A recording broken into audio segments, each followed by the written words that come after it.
जम्मू कश्मीर के प्रथम योद्धा डॉक्टर अभिषेक जी, हमारे हामी और हमसफर डॉक्टर हरिओम जी, लद्दाख से बहुत प्रेरक नेतृत्व जिनके साथ मैं ये मंच साझा करने के लिए बहुत गौरवान्वित अनुभव कर रहा हूँ। शहीद जी, मेरे छोटे भाई अंकुर जी, प्रधानमंत्री जी, कुलदीप जी, शरद जी, सभा में उपस्थित जम्मू कश्मीर के संघर्ष में साथी, मेरे कश्मीरी पंडित समुदाय के सब प्रबुद्ध नागरिक, मैं जब जम्मू आता हूं मुझे नई ऊर्जा मिलती है, बहुत ताजा दम महसूस करता हूं। इसके दो कारण हैं। एक तो दिल्ली की हवा खराब है,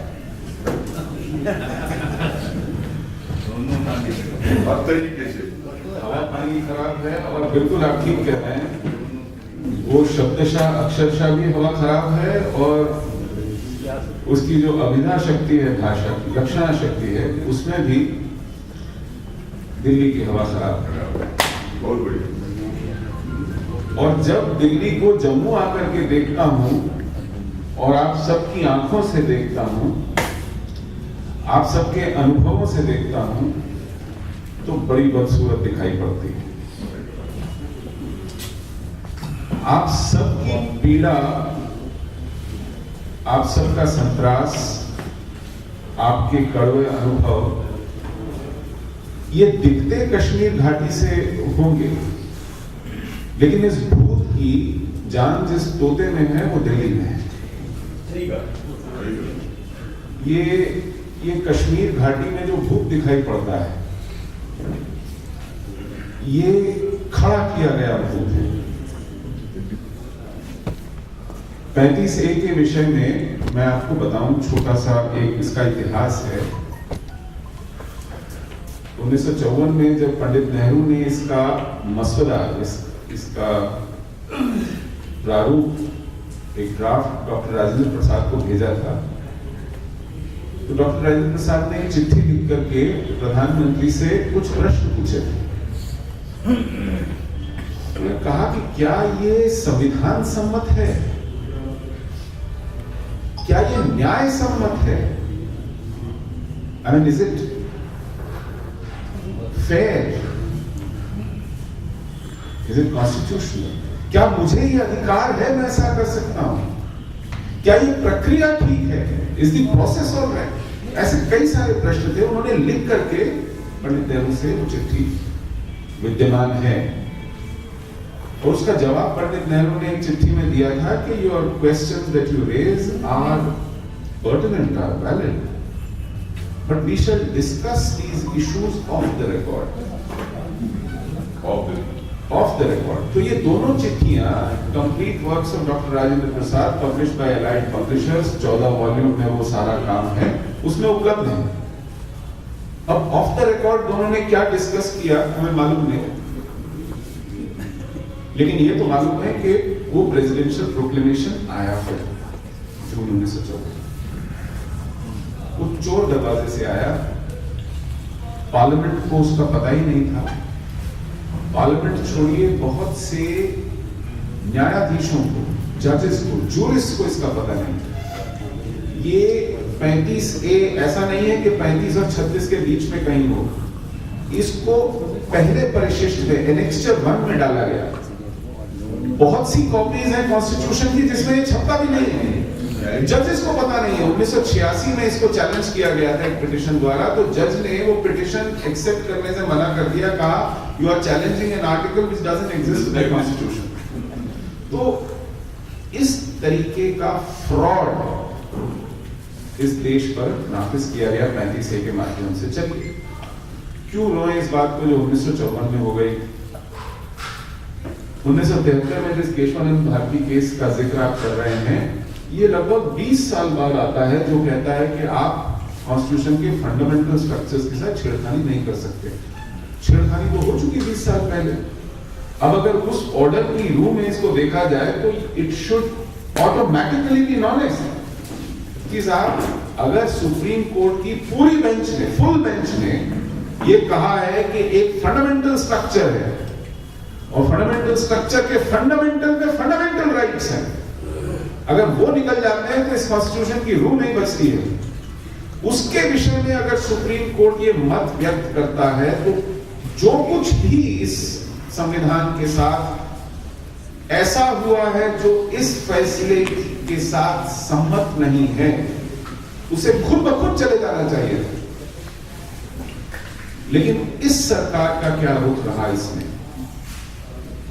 इस सरकार ने 18 अगस्त 2014 को जो याचिका सुप्रीम कोर्ट में डाली गई 35A पर पुनर्विचार करने के लिए,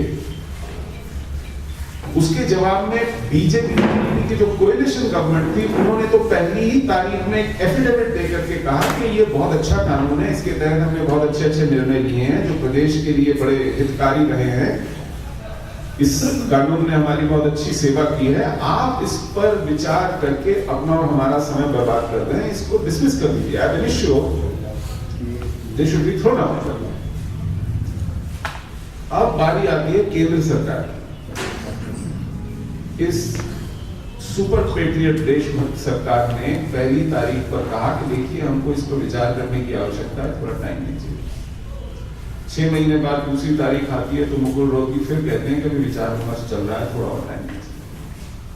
6 महीने बाद फिर एक तारीख आती है, कहते हैं बड़ा जटिल, बहुत कॉम्प्लेक्स है, इसमें बड़े अन्य लोगों से भी हमको विचार विमर्श करना पड़ेगा, वाइडर कंसल्टेशंस के लिए थोड़ा और टाइम चाहिए। ऐसा करते करते 3 साल निकल जाते 3 साल निकल जाते हैं, 6 डेट्स निकल जाती हैं 6 महीने। 7वीं डेट पर नए अटॉर्नी जनरल हैं के वेणुगोपाल, वो खड़े होकर के सुप्रीम कोर्ट में कहते हैं केंद्र सरकार का 35A के विषय में कोई मत नहीं है,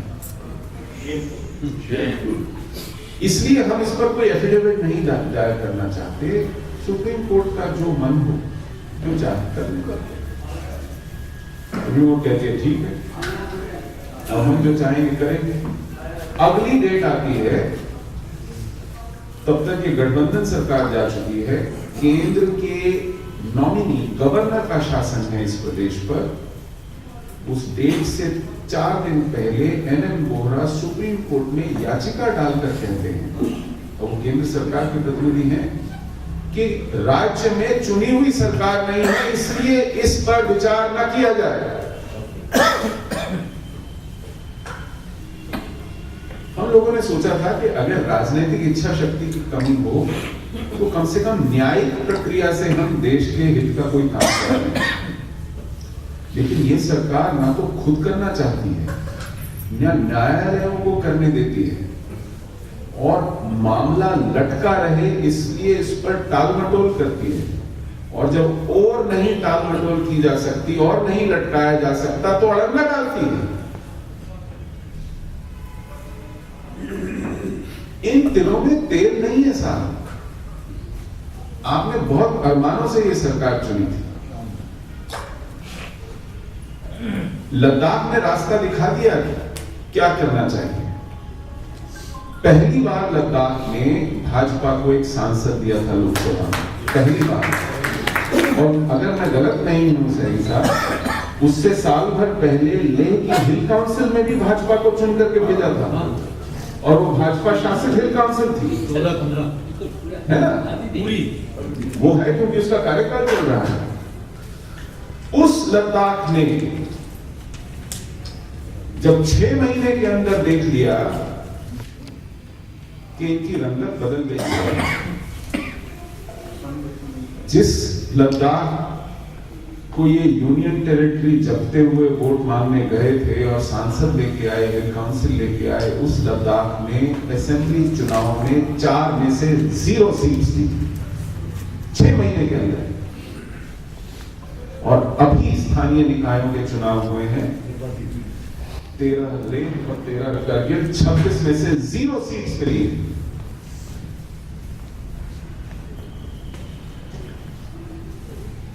लेकिन इनके चेहरे पर शिकन नहीं है।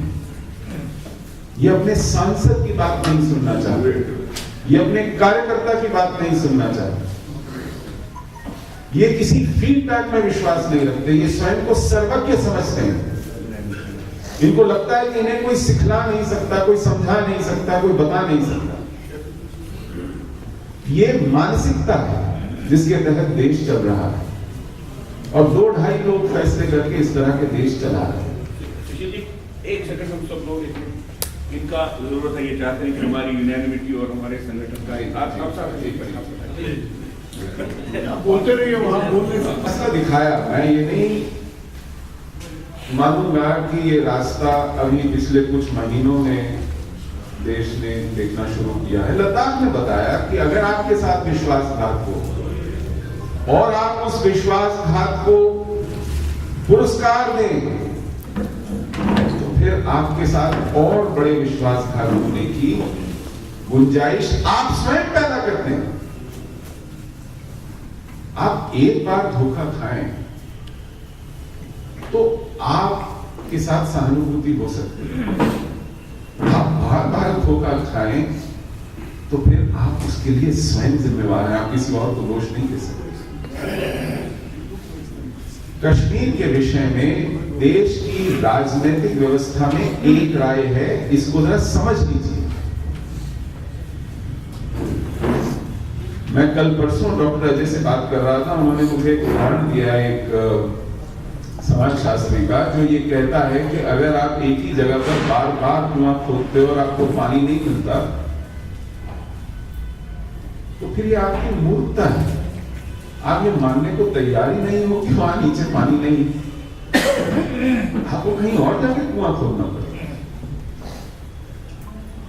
आप किसी एक तरकीब लगाकर कोई हल ढूंढना चाह रहे हो और वो हल ना निकल रहा हो, तो आपको तरकीब बदलनी पड़ेगी भाई। The same effort, the same stratagem will not produce a different result if you keep doing the same thing and expect a different result. Then problem is within. Kashmir के विषय में एक राजनीतिक एक राय है, एक अद्वैत का सिद्धांत है। There is no duality. There are no 3, 4, 5, 6 parties. On the surface they may look कि साहब ये एक अलग पार्टी है, ये एक अलग पार्टी है, ये अलग पार्टी है। कश्मीर के विषय में एक पार्टी है, एक मानसिकता है, एक राय है। और वो राय ये है कि जम्मू कश्मीर लद्दाख राज्य की बागडोर घाटी के हाथ में रहनी चाहिए। जिस पार्टी से हम बदल की उम्मीद करते थे, वहां बातचीत में जो मैंने सुनी है, अपने कानों से सुनी है और उन लोगों से सुनी है जिनको ठेके पे उठा दिया गया है जम्मू कश्मीर राज्य और उसकी सियासत, जो तय करते हैं,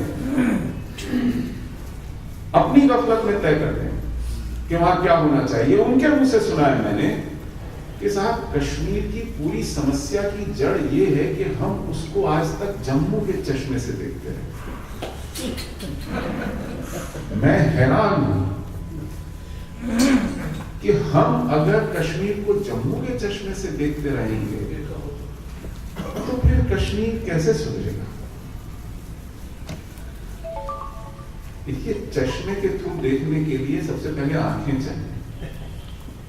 आप चश्मा कोई भी लगाइए, अगर आप अपनी आंखें खोलकर देखें तो आपको कुछ दिखाई पड़ेगा। कश्मीर में क्या हो रहा है इसके विषय में अभी तक कई राय हैं। कुछ लोगों को लगता है वहां विकास की कमी है, विकास चाहिए, विकास, सबका विकास, सबके साथ सबका विकास। कुछ लोगों को लगता है कि कश्मीर में जब तक अलगाववादियों के हाथ में तिरंगा नहीं आएगा तब तक बात नहीं बनेगी। ऐसे ऐसे मुगालते वाले बैठे हैं। तो अगर वहां पर, उस भूमि पर जहां प्रधानमंत्री अपने भाषण के अंत में जय हिंद तक फुसफुसा के नहीं बोलते हैं, वंदे मातरम या भारत माता की जय छोड़ दीजिए, उस कश्मीर में अगर 18, 19, 20 साल के लड़के अपने घर बार से दूर हाथ में तिरंगा लेकर के शांतिप्रिय जुलूस निकालते हैं अपने कैंपस में, केवल इस बात का प्रतिवाद करने के लिए कि वहां की एडमिनिस्ट्रेशन और वहां के कुछ चंद मुट्ठीभर लोग भारत मुर्दाबाद के नारे लगाते घूम रहे थे क्रिकेट मैच के हारने के बाद, तो उन पर पुलिस भेज करके आप डंडे बरसाते हैं, उनके हाथ पांव तोड़ते हैं। ऐसी सरकार और ऐसी व्यवस्था का क्या करेंगे? इनका अपना अनुपम खेल उससे देखा नहीं गया, जिसको इन्होंने पद्म भूषण दिया जनवरी में, वो मार्च के महीने में बंबई से चल के आया कि वहां अगर एक ब्यूरोक्रेट तक नहीं जा रहा है, मिनिस्टर, एमएलए, एमपी छोड़ दीजिए, तो उन बच्चों के साथ खड़ा होने मैं जाऊंगा। जानते हैं उसके साथ क्या किया? वो श्रीनगर एयरपोर्ट आया, वो जब बाहर निकलना चाहता था, पुलिस ने कहा कि आप एयरपोर्ट के अंदर बैठिए, आपको बाहर निकलने की इजाजत नहीं है।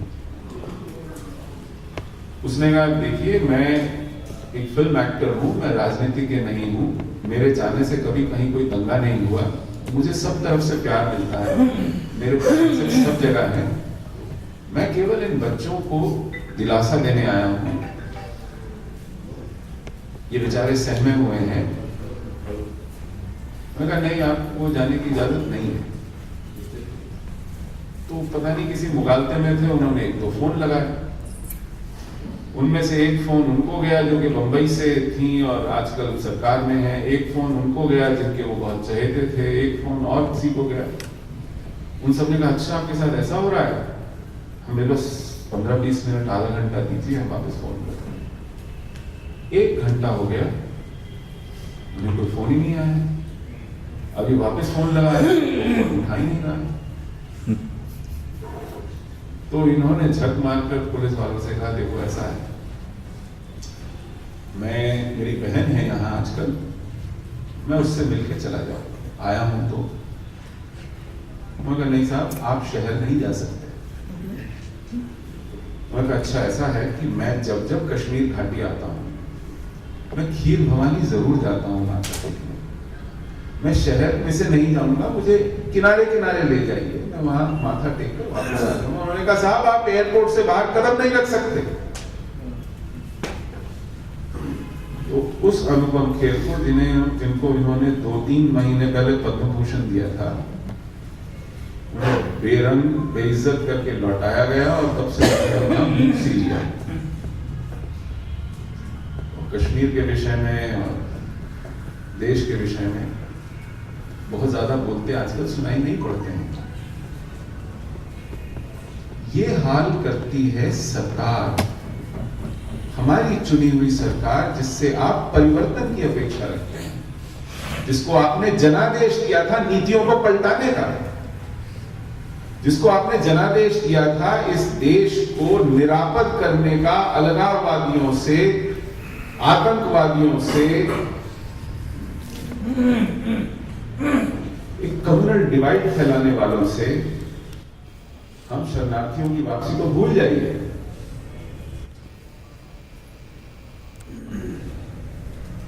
उनके प्रतिनिधि के साथ मैं एक पब्लिक डिबेट में, पैनल डिस्कशन में था, तब जब मैंने ये मुद्दा उठाया, मैंने कहा देखिएगा 1990 में जब हमारा विस्थापन हुआ था तो हमें लगता था कि ये देश अब जाग जाएगा, लेकिन अभी 3 साल पहले जो आपने उन हजारों बच्चों का, कम से कम 1,500-2 हजार बच्चों का विस्थापन श्रीनगर के आरईसी से कराया है, जो एग्जाम छोड़कर, पढ़ाई लिखाई छोड़कर अपने घर चले आए हैं, इतने सहमे हुए, इतने डरे हुए, इतने पिटे हुए। मुझे समझ में नहीं आता ये देश कहां जा रहा है। तो उन्होंने जानते हैं क्या जवाब दिया? वो कहते हैं कि वो बच्चे वहां पढ़ने गए थे, करियर बनाने गए थे या पॉलिटिक्स करने गए थे।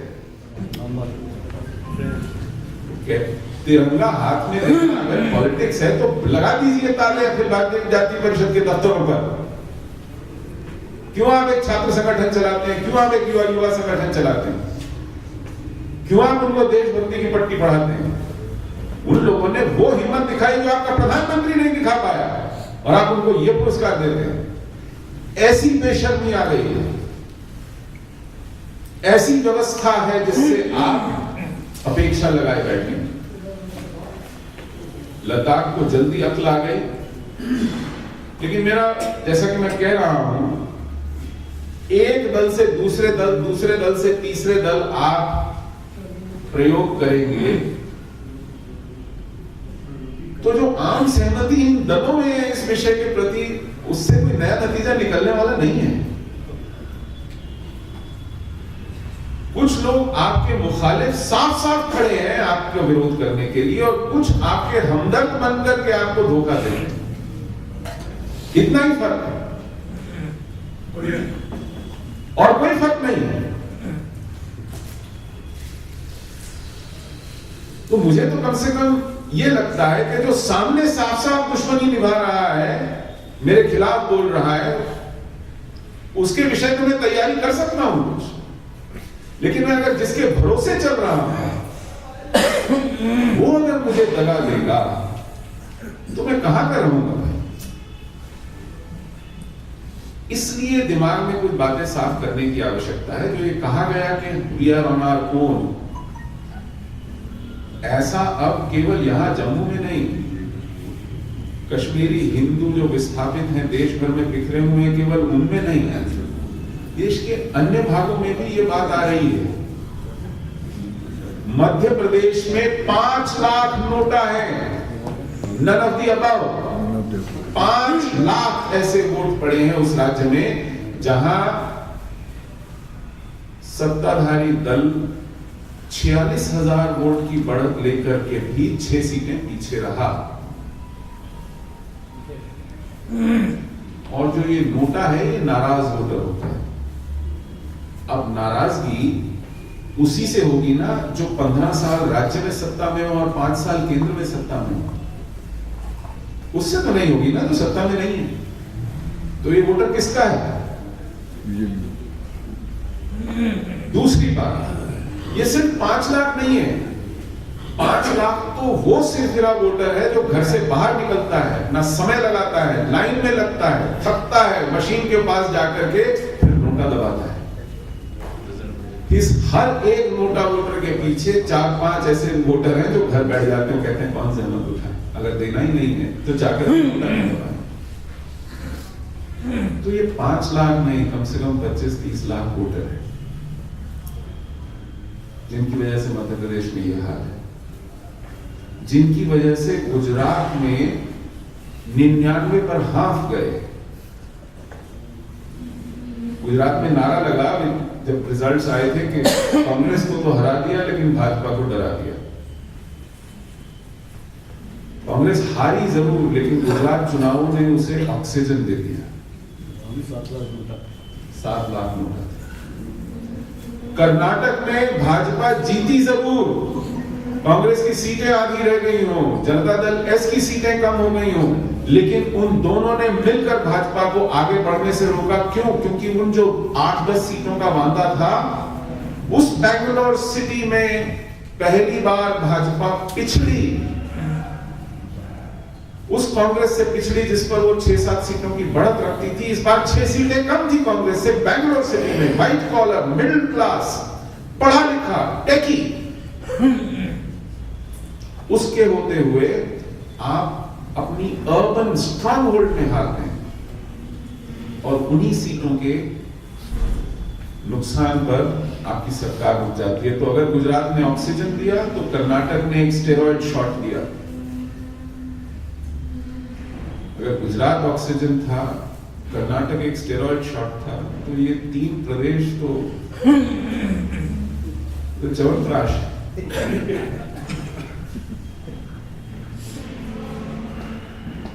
लेकिन किसी के माथे पर शिकन नहीं है, बदलना नहीं चाहता, वो अहम है। वो अहम क्या है? वो कहते हैं कि मैं सांता क्लॉज बन के मुफ्त गैस बांट कर, मुफ्त बिजली बांट कर, no balance, 0 balance Jandhan account खुलवाकर, कैश सब्सिडी ट्रांसफर कराकर, मुफ्त मकान बनाकर अमर हो जाऊंगा। मैं राजनीतिज्ञ बनकर के भले चुनाव जीता, लेकिन राजपुरुष स्टेट्समैन बनकर के एक लेगेसी छोड़ना चाहूंगा। नाराज किसी को नहीं करूंगा। तो इसलिए आपका कोर वो कहां जाएगा? वो तो कहीं जाने वाला नहीं है। उनकी तो पार्टी के अध्यक्ष जम्मू में आके कहेगा कि आपके पास चारा क्या है और क्या विकल्प है, हमको नहीं दोगे तो किसको दोगे? इस अहम में कि जो जेब में है वो तो जेब में है, और जो जेब में नहीं है उनको किसी तरह रिझाना है, उनको रेवड़ियां बांटनी है, ताकि एक अमृतत्व मिल जाए राजनीति। चुनावों में आप जो एक ग्रेविटेशनल फोर्स होता है ना, एक ग्रेविटी का एक सिद्धांत है, जो ऊपर जाता है उसमें नीचे आना है, लेकिन आप उस ग्रेविटी के जो स्फीयर है उससे ऊपर अगर उठ जाए, स्पेस में चले जाए, स्ट्रेटोस्फीयर में चले जाए, जहां ग्रेविटी का पुल काम नहीं करता है, तो आप तो ध्रुव तारे की तरह अटल हैं। लोग मुगालते पाल लेते हैं। राजस्थान के अंदर जहां कांटे की लड़ाई थी, मुश्किल से 10 सीटों का फर्क था, 4.5 लाख नोटा है। क्या कीजिएगा? अब ये तय करने में, जतलाने में लगे हुए कि नहीं नहीं नहीं, इसका केंद्र से कुछ लेना देना नहीं है, ये तो एंटी इनकम्बेंसी थी सरकार, जिसके कारण ये सब हुआ है। तो ठीक है, आप प्रयोग करते रहिए, लेकिन ये दुर्भाग्य है इस देश का, ये दुर्भाग्य है इस देश का कि आप जिस जनादेश के साथ, जिस अपेक्षा के साथ, जिस धमक के साथ, जिस तरह के चुनावी नतीजों के साथ एक सरकार चुन के भेजते हैं, उसका नतीजा स्टेराइल। पंजाबी में एक शब्द है खस्सी,